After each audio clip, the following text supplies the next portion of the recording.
దౌర్జన్యం మా నాన్న మా అకౌంట్లోనే విత్డ్రా చేయించుకొని మాతోనే దౌర్జన్యంగా తీసుకున్నారు నెల డైలీ 10 లక్షలు లాగా అసలు ఘోరం. మిగతా వాళ్ళు మన అకౌంట్ లో పడితే ఎట్లా తీసుకున్నారు తమ్ముడు వాళ్ళు? ఇప్పుడు అదే కదన్నా దౌర్జన్యం అన్న. ఇప్పుడు విత్డ్రా చేస్తావు లేదా అకౌంట్ లో పడిన డబ్బులు డైలీ 10 లక్షలు తీసుకున్నారు. అదే ఇప్పుడు 12 ఎకరాల 10 సెంట్లు తమ్ముడు మీది. అవునన్నా అవునన్నా. Survey number 73. అవునవునా. మొత్తం లిస్ట్ తీసినాను తమ్ముడు, ఎవరెవరు ఇచ్చినారు ల్యాండ్స్ అనేది.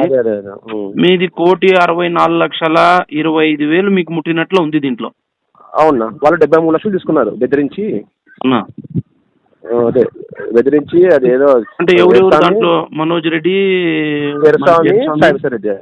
సాయి ప్రసాద్ రెడ్డి అంకుల్, మనోజ్ రెడ్డి. అదే సింగల్ గా పోరాడుతున్నా మన పార్టీ గెలిచినప్పటి నుంచి పోరాడుతున్నాను వాళ్ళతో.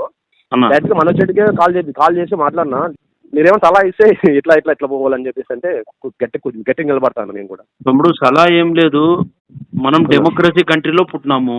అవునవును. నీ హక్కు అది. ఇప్పుడు సపోజ్ అనుకున్నప్పుడు మా నాయన ఒక 20,000 ఎకరా పెట్టిపోయినాడు. ఈ రోజు ఏదో కాలేజ్ వస్తా ఉంది, రోడ్ వస్తా ఉంది, ఎయిర్పోర్ట్ పడతా ఉందంటే వెంకటేశ్వర స్వామి కలిగించిన భాగ్యం మాకు. అవునవునవును. అల్లా కలిగించిన భాగ్యం, యేసుప్రభు కలిగించిన భాగ్యం అది. వీళ్ళు ఎవరు మా పైన దౌర్జన్యం చేసి లాక్కోనికి? అదే కదా అదే కదా. నేను మాట్లాడుతుంటే ఏం చదువుకున్నా ఏం చేస్తున్నావు అని చెప్పేసి నోట్ వచ్చిన బూతులు. ఎర్రస్వామి ఆయన వ్యక్తి అయితే వద్దన్న. అసలు పేరెంట్స్ మా నాన్నను నా కళ్ళ ముందర మా నాన్న తిట్టుకుని మాకు ఎట్లుంటుందన్నా తిట్టేసి ఆ దౌర్జన్యం మా నాన్న మా అకౌంట్లోనే విత్డ్రా చేయించుకొని మాతోనే దౌర్జన్యంగా తీసుకున్నారు నెల డైలీ 10 లక్షలు లాగా అసలు ఘోరం అన్న ఇది. అసలు మా నాన్నకు దానివల్ల హాస్పిటలైజ్ అయిపోయినాడు అసలు.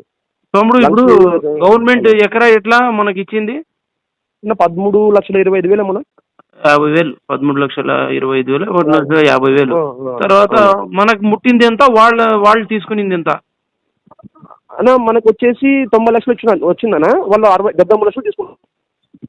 90 లక్షలు మనకు వచ్చింది, 73 లక్షలు వాళ్ళు తీసుకున్నారు. అంటే ఎకరాకు 6 లక్షలు చిల్లర తీసుకున్నారు వాళ్ళు. మనకి ఎకరాకి ఎంత వచ్చినట్లా?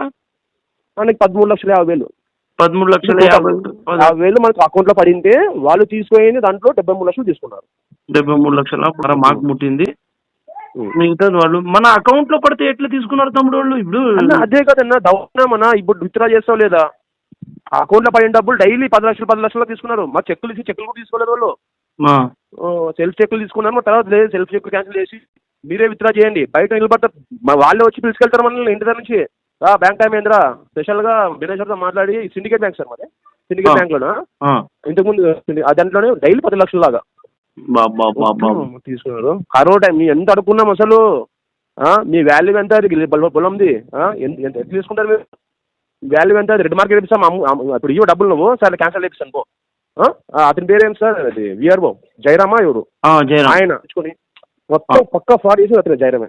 నా కళ్ళ ముందు జయరామ్ కాల్ చేస్తాడు. జయరామ్ అది వీళ్ళు ఉంది కదా అది క్యాన్సిల్ చేసేయి, అమ్మేది రెడ్ మార్కెట్ ఇద్దాము, వీళ్ళు ఏం ఓవరాక్షన్ చేస్తున్నారు ఇవ్వరు వీళ్ళు అని నా దగ్గర మాట్లాడి సార్ అసలు దౌర్జన్యం అసలు. లేదు తమ్ముడు, నువ్వు గట్టిగా నిలబడతానంటే నేను పోరాడేకి రెడీ తమ్ముడు. నేను ప్రాణాలు తగ్గించే ఉంటాను. ఇప్పుడు ఇచ్చారు లేదు ఫస్ట్ డబ్బులు ఇచ్చింది మీరే కదా, మేమే ఫస్ట్ జైలు వేస్తామంటున్నాను. భయపడిచ్చారు. అది ఇప్పుడు మనం వాళ్ళ ప్రభుత్వంలో హాయంలో వాళ్ళు ఏం చెప్పారు తమ్ముడు. నీ పేరేమి? గంగాధర్. మీ నాన్న పేరు? బసప్ప, కురో బసప్ప. మన తాత పేరు సన్ ఆఫ్ నాగప్ప. రైట్ తమ్ముడు, రైట్. నేను ఖచ్చితంగా నిలబడతాను. నేను ఎక్కడికైనా ఖచ్చితంగా నిలబడతాను. నాకు ఖచ్చితంగా నన్ను కాల్ చేయండి ఆ విషయం మీద ఉంటే ఖచ్చితంగా వస్తాను. ఇప్పుడు నీ పేరు ఫీడ్ చేసుకుంటాను. ఖచ్చితంగా కలుద్దాం తమ్ముడు. ఎందుకంటే మనం సమాజంలో ఇంకొక 5 ఏళ్ళు బ్రతుకుతామో 10 ఏళ్ళు బ్రతుకుతామో. మా ముందు ఇలాంటి అన్యాయం జరిగితే మేము పుట్టి లాభం లేదు తమ్ముడు. అదేనా సీఎం అది నాకు కూడా అదేనా. ఏదైనా ఒక్కసారి కూడా నువ్వు నా దగ్గర రాలేదు కదా తమ్ముడు. ఏమనుకున్నాంటేనా ఇప్పుడు ఎట్లుందంటేనా కష్టపడి నమ్మకలేదు. ఎవరు నమ్మాల సమాజం అర్థం కాలేకపోతుంది అసలు. లేదు తమ్ముడు, 1 year నుంచి వాళ్ళకి పోరాడుతున్నాను కదా. వీడియో ఖచ్చితంగా పోరాడుతాను. నేను ఖచ్చితంగా వస్తాను. ఓకే తమ్ముడు.